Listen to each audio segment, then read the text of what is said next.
Hello everyone, very very good morning. कैसे हो आप सब? हम सब तो बिल्कुल ठीक हैं और उम्मीद करती हूँ कि आप सब भी बिल्कुल अच्छे होंगे और बहुत खुश होंगे। आप सभी का आपके अपने चैनल एसके ब्लॉग्स में बहुत बहुत स्वागत है। तो फ्रेंड्स, सबसे पहले आप सभी को मेरी राम राम। आप सभी के लिए परमपिता परमात्मा से प्रार्थना करती हूँ कि परमात्मा आप सभी को अच्छी सेहत बख्शे, आप सभी की सारी मनोकामनाएं पूरी हो जाएं। और ये वीडियो है 9 सितंबर की और ये सुबह 4 बजे का टाइम है और मैं बना रही हूँ यहाँ पर हलवे का प्रसाद, क्योंकि आज 9 बजे हवन होना है। 8 सितंबर को हमारे लड्डू गोपाल जी पधारे हैं, तो उन्हीं के स्वागत में हम तैयारी कर रहे हैं। हवन करवाना है और इनका नामकरण संस्कार भी होना है। तो मैं और मेरे जेठ के बेटे की बहू हम दोनों सुबह 3 बजे उठ गए थे। तो दोनों अपना नहा धो लिए हैं और अभी हमने कपड़े दूसरे पहने हैं, क्योंकि अभी रसोई में बहुत सारा काम करना है और गर्मी भी बहुत ज़्यादा है। तो एक बार फिर से नहा लेंगे, क्योंकि अभी प्रसाद बनाना है तो बिना नहाए धोए तो प्रसाद बनेगा नहीं। तो अभी मंजू लगी हुई है साफ़ सफाई में कि मैं झाड़ू लगा देती हूँ, पोछा लगा देती हूँ और आप तब तक रसोई का काम संभाल लो। जहाँ पर मेरी हेल्प की ज़रूरत पड़ेगी मैं हेल्प कर दूँगी और बीच बीच में सफाई का काम भी करती रहूँगी। तो हम दोनों इसलिए जल्दी उठ गए थे कि सबके उठने से पहले पहले हम हलवे का प्रसाद बना देंगे। खीर बनानी है, खीर का प्रसाद बनेगा, सब्जी बनेगी और जितनी भी मतलब तैयारी हैं वो सारी हम दोनों मिलके पहले कर लेंगे। क्योंकि अगर 9 बजे का टाइम है, फिर गेस्ट भी आएंगे, तो अगर गेस्ट आते हैं तो फिर ये भी होता है कि थोड़ी बहुत देर उनके पास भी बैठें, उनकी आ बैठ भी करें। और मान लिया हम इस तरह से काम में ही लगे रहे रसोई के में, तो ना तो हवन पर कोई बैठ पाएगा ना कोई काम हो पाएगा। तो इस तरह से जब हमें कोई तैयारी करनी होती है ना, तो मैं और मंजू हम दोनों काफ़ी जल्दी उठ जाते हैं, जितना जल्दी हो सकता है। और ये लगा लीजिए कि आज रात को तो हम सोए नहीं हैं दोनों। मंजू रात के 1 बजे सोई थी तो ये 3 बजे उठ गई, और मैं तो पूरे 2 बजे सोई थी और 3 बजे उठ गई, क्योंकि काम भी समेटना बहुत ज़रूरी है। सारा काम टाइम से हो जाए तभी अच्छा लगता है। अब पंडित को तो टाइम दे दिया है कि हमें 9 बजे आप जो है यहाँ पर हाजिर चाहिए है, 9 बजे हवन शुरू हो जाना चाहिए।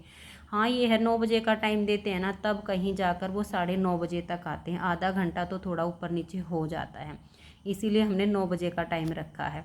और मैं यहाँ पर जो हलवा मैं बनाती हूँ सूजी को दूध में भिगो करके, वो वाला हलवा बना रही हूँ। इसको बनाने में थोड़ी मेहनत ज़्यादा लगती है, लेकिन ये खाने में बहुत स्वादिष्ट बनता है।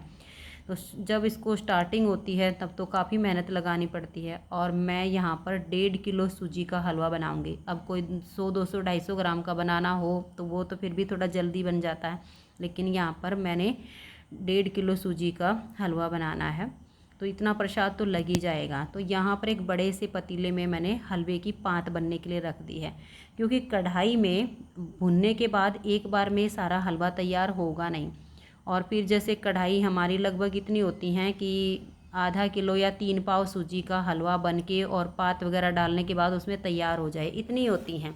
अब एक आध दिन कभी कभी ये इस तरह के प्रोग्राम होते हैं, तो इतनी बड़ी अभी कढ़ाई ली नहीं है, लेकिन सोच रहे हैं कि एक आध कढ़ाई काफ़ी बड़ी लेकर आएंगे। बीच बीच में कुछ ना कुछ प्रोग्राम होते रहते हैं, कभी हवन है कभी कुछ है, तो उसमें प्रसाद वगैरह बनाना होता है, तो उसके लिए हमें बड़ी कढ़ाई चाहिए। और अब ये मेरे से अकेले से पलटा ऊपर नीचे हो नहीं रहा था, क्योंकि सूजी बहुत ज़्यादा हो गई थी और बहुत टाइट चल रही थी। तो मैंने कहा मंजू आ जा, 2 कढ़ाई में इसको भून लेंगे तो ये जल्दी भुन जाएगा और काम भी जल्दी हो जाएगा। इसलिए हमने आधा आधा 2 कढ़ाई में कर लिया है। तो अभी एक में तो मंजू लग गई है भूनने के लिए और एक में मैं। और ये भी है कि 2 चूल्हे पर काम भी जल्दी हो जाएगा, और एक में तो पलटा चल ही नहीं रहा था, मैं बार बार उसको चला रही थी और फिर वो हिल नहीं रही थी। तो ऐसे में क्या होता है ना कि वो साइडों से कहीं ना कहीं से लग जाएगा, नीचे लग जाएगा। और जो हम हलवा नॉर्मल बनाते हैं उसमें इतनी मेहनत नहीं लगती है, वो बहुत जल्दी बन जाता है। लेकिन जो हलवा हम सूजी को दूध में भिगोकर और फिर बनाते हैं, इसमें स्टार्टिंग के टाइम में तो काफ़ी मेहनत लगती है। तो हम दोनों चाची बेटी यहाँ पर खूब मेहनत करके लगी हुई थी। और ये देखिए, अब इस टाइम पे जो है ये सूजी हमारी लगभग भुन के तैयार हो चुकी है। स्टार्टिंग में लगेगा कि घी नहीं है, लेकिन इसमें जब ये भुन जाता है ना तो घी एकदम सारी हमारी सूजी छोड़ देती है। तो अब ये 1.5 किलो सूजी देखो भुनने के बाद तो एक कढ़ाई में आ गई, लेकिन अब इसमें हम पात नहीं डाल सकते हैं क्योंकि पात तो अब 1.5 किलो सूजी है तो इसमें 6 किलो पानी की जो पात है वो डलेगी। तो उसके लिए मैं जो मेरा बड़ा पतीला है दूध गर्म करने वाला उसमें इसको तैयार करूँगी। तो इसी तरह से बनाती हूँ जब ज़्यादा बनाना होता है, कढ़ाई में भून लेते हैं, फिर पतीले में पात और ये सब चीज़ें डाल के और फिर उसमें हम खदका लगवा देते हैं, तो बहुत आसानी से बन जाता। तो ये देखिए ये बड़ा पतीला है, लगभग 10 किलो का है ये। तो देखिए फुल भर गया है ये हमारा एकदम से। और इसमें मैंने जो ड्राई फ्रूट्स वगैरह डालने होते हैं वो सब डाल दिए हैं। और हलवा हमारा देखिए बन के हो गया तैयार। बस थोड़ी सी देर और पकाऊंगी इसको, क्योंकि पात डालने के बाद भी इसको अच्छे से पकाना होता है। और 1-1.5 गिलास दूध मैं बाद में भी डालती हूँ, जैसे पात डाल देते हैं ना, और जब पात में हलवा हमारा ऐसे खद खद करके पकने लग जाता, फिर मैं उसमें थोड़ा सा दूध और डालती हूँ। इससे ये हलवा और भी ज़्यादा स्वादिष्ट बनता है। और इसे बनाते बनाते सुबह के 5:45 बज गए। और इस टाइम पे हमारा प्रसाद में खीर, हलवा और सब्जी, ये सब चीज़ें तैयार हो गई थी। और आटा हमने अभी लगाया नहीं था कि पूरियाँ वगैरह तो बाद में बनेंगी जब हवन हो जाएगा। और खीर और हलवे का जो है यहाँ हवन में इसका भोग लगेगा, तो वो हमने अलग से निकाल के रख दिया है। और इस टाइम पे पंडित जी आए हुए हैं और ये सुबह 9:30 बजे का टाइम है। सारा काम रसोई का निपटा के रसोई की फिर दोबारा से साफ़ सफाई करके और मैं फिर से नहा ली थी। और इस टाइम पे हमने अपने बाल गोपाल का भी जो है स्नान करा दिया है पंचामृत से, क्योंकि आज चतुर्दशी है, पूर्णिमा भी है, क्योंकि जो व्रत की पूर्णिमा होती है वो आज है और जो श्राद्ध की पूर्णिमा है वो फिर 10 तारीख को। तो इस तरह से थी। तो फिर हमने पंचामृत से ही अपने लड्डू गोपाल का स्नान करवा के वस्त्र वगैरह उसको अच्छे से उसको तैयार करके भोग लगा दिया है। तो उनके सब काम हो चुके हैं और इस टाइम पे पंडित जी आए हुए हैं, तो ये अपना हवन की तैयारी में लगे हुए हैं। और वैसे इस टाइम पे अभी ना तो मेरी नंदे आई हैं, कोई नहीं पहुंचा। सबको हमने टाइम दिया था कि 9 बजे हवन है, उससे पहले पहले आ जाना। लेकिन फिर ये होता है कि कोई कहीं से आता है, कोई कहीं से आता है, उठते हैं, अपना घर का काम भी करते हैं, तैयार होते हैं, तो टाइम तो वही सबको लगता है। लेकिन अभी पंडित जी आए हैं, तैयारी वगैरह करेंगे, तब तक बाकी सब आ जाएंगे। सब जगह फ़ोन करके पूछा था तो सब कह रहे हैं घर से हम निकल चुके हैं, बस थोड़ी सी देर में ही पहुँच जाएंगे।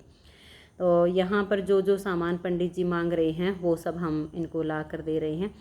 और रिया इतनी खुश हो रही है कि बस पूछो ही नहीं। जो भी सामान इनको चाहिए होता है तो कहती कि मुझे दे दो, मैं दे के आऊँगी, मुझे लेके जाना है। और अगर मैं लेके जाती हूँ ना तो मेरे पीछे पीछे भागती और बहुत गुस्सा होती, कहती मुझे दो, मुझे लेके जाना है। तो हम यहाँ पर दादी पोती हवन का जो जो सामान इनको चाहिए है सब वैसे इन्होंने लिखवा दिया था, सब चीज़ें एकदम से तैयार हैं। लेकिन इनको भी अलग अलग चीज़ें चाहिए होती हैं तो वो सब यहाँ पर तैयार करवा रहे हैं। तो हवन की भी तैयारी हो गई है, प्रसाद बन के तैयार हो गया है। और इस वीडियो में मतलब जो आगे हवन में क्या हुआ है, किस तरह से यहाँ पर सारी चीज़ें हुई हैं, वो मैं नेक्स्ट वीडियो में दिखाऊंगी। और इस वीडियो का तो मैं यहीं पर एंड करूँगी। और विशाल के पापा जी देखिए इनकी काफ़ी हेल्प कर रही हैं। और ये है मेरे बीच वाले जेठ के बेटे की बहू शर्लता, और ये पोती है ऐना। बीच वाला जो जेठ है जो कि गांव में रहता है उसकी पोती है, और उसके बड़े बेटे की बहू है। और मंजू भी अभी तैयार हो चुकी है और वो भी अपना लगी हुई है रसोई में कुछ ना कुछ, क्योंकि अब मेहमान भी आने शुरू हो गए इस टाइम पे। जैसे 1-2 आए थे तो उनके लिए वो चाय वगैरह कुछ देख रही थी। तो अभी देखिए मेरी ननंद तो आ चुकी है। ये वाले सूट की जो थोड़ी सी झलक दिखी थी ना, ये मेरी ननंद आई हुई है। तो अभी देखो तैयारी सारी कर लेते हैं। और यहाँ पर मैं अभी गई हूँ मंदिर में, क्योंकि कुछ मंदिर से भी सामान लाना है, जैसे कॉटन वगैरह की जो बॉल हैं। मैं हर रोज़ दिया बाती लगाती हूँ तो वहाँ ज़रूरत होती है। तो ये कह रहे लड्डू गोपाल को यहाँ पर स्थापित करो, तो मैंने यहाँ लाके अपने बाल गोपाल को यहाँ पर स्थापित कर दिया है। आज इनका नामकरण भी होना है और हवन होगा। तो आज की इस वीडियो का तो मैं यहीं पर एंड कर देती हूँ। और पंडित जी से मैंने पूछा था कि यहीं पर विराजमान करवाना है या किसी और दिशा में, तो इन्होंने कहा कि यहीं पर विराजमान करवा दो, ये बिल्कुल सही है, आप इधर बैठोगे हवन में तो ये ठीक रहेगा। और फ्रेंड्स आज की इस वीडियो में इतना ही, मिलते हैं नेक्स्ट वीडियो में। तब तक के लिए आप सभी को मेरा प्यार भरा नमस्कार। राधा स्वामी, राधे राधे, जय श्री राधे, बाय बाय, खुश रहिए और आप सब अपना अपना ध्यान रखिए। तो मिलते हैं नेक्स्ट वीडियो में।